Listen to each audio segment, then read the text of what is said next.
You're driving in your car on your way to work. The radio is on, but you aren't paying attention to it. Instead, your mind is replaying an experience you had yesterday that pissed you off. The experience was a he said, she said exchange. You said, I don't trust you and never have. You are always looking out for yourself and never for the kids and me. He said, you are a passive aggressive, always playing the victim. The conversation went downhill fast. But this isn't the first time you had this conversation with him. This is an old conversation, one that keeps repeating itself over and over again. Same person, same drama. The replay of yesterday's conversation and all of its details takes you to another similar conversation that happened on a different day with the same person. Without knowing it, you have replayed scenes from months, even years ago. You arrive at work and don't even remember how you got there. Why do you think you keep having the same old conversation with the same old person? Why is it that when you have to communicate with him, the conversation always ends on a bad note? Why does the conversation always go downhill? Your answers might be something like this: because he's a jerk, or because he is so freaking selfish. It's always about him, or because he's a bully. You believe that the two of you would get along a bit better if he were pleasant, selfless, and encouraging, maybe just some of the time. Your life would have less stress. You would be happier, and your kids would behave better, right? You replay these answers in your head along with the scenes that match them. But you are also replaying something else in your head, something subtle that can easily be missed.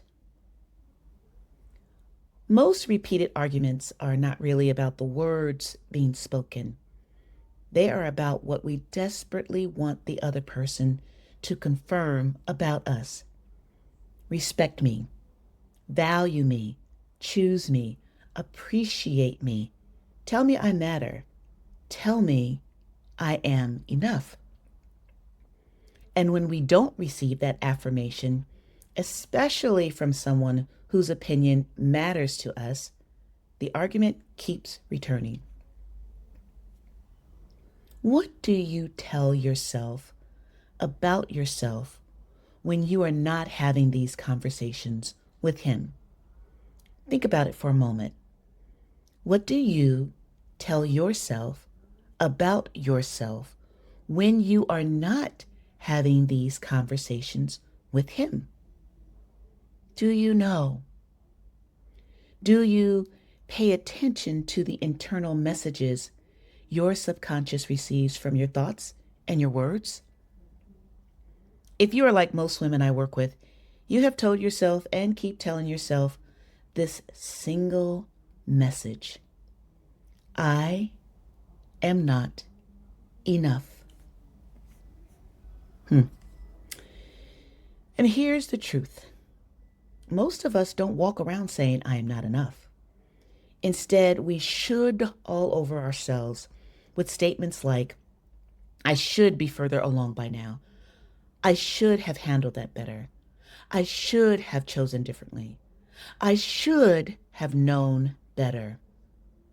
Different words, same wound. Many repeated arguments have a common root. Somewhere beneath the anger, the blame, the criticism, the defensiveness lives a painful question: am I enough? So the argument may be about money, it may be about parenting, it may be about trust, it may be about respect. But underneath many of those arguments is a person who wants reassurance that they matter, that they are valuable, that they are enough. These arguments are often with the person we most desire to be affirmed by. In the absence of that affirmation, and sometimes in the presence of words that directly attack our worth, we argue and fight, hoping to feel, I am enough, in their presence. Let me say it another way. The I am not enough story is one that you have already been telling yourself on a regular basis. You just didn't realize it, and this story gets echoed every time you communicate with him. Just let that sit for a moment. If something is rising up within you to reject it, to push back on it, that's okay. Just sit with it for a moment. I'm here to walk you through a realization and a breakthrough. The people we struggle with most often expose beliefs that are already living inside us. Not because they created those beliefs, no. Not because their behavior is acceptable, no. But because conflict has a way of revealing what is unresolved within us. And what conflict reveals, I know emotional intelligence can help heal. Do you want to stop the arguing and the fighting? Do you want to feel better about yourself when you have to communicate with him? Do you wish his negative words were to you like invisible ink on paper? All is possible. Start by asking yourself this one important question. Here it is again. Am I enough? As an emotional intelligence consultant, of course, I have the correct answer for you. But my answer doesn't matter. My answer can't change a thing. Yours can. Answering this question begins an investigation within yourself.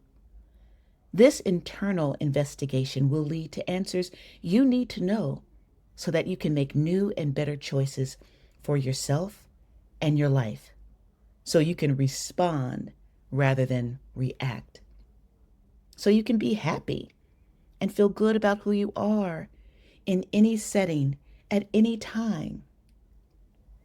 So, are you enough?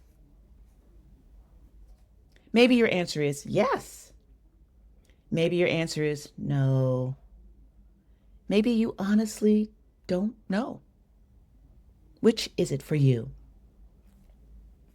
The quality of your answer changes the quality of every conversation you have with yourself and with everyone else. So if your answer is yes, fine.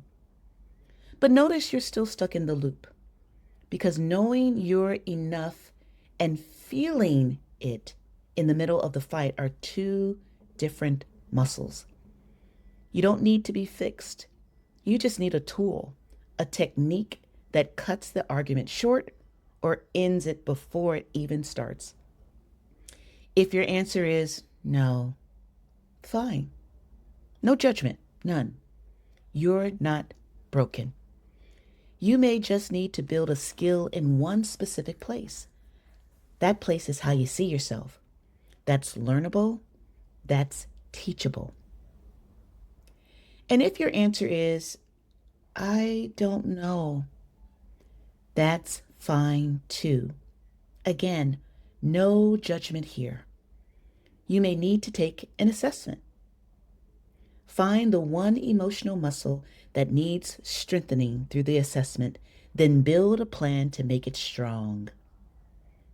Because once you know what is happening inside of you, you can make a plan to regulate your emotions while you manage an argument. You don't need him to change for your experience with him to change. Let me say that again. You don't need him to change for your experience with him to change.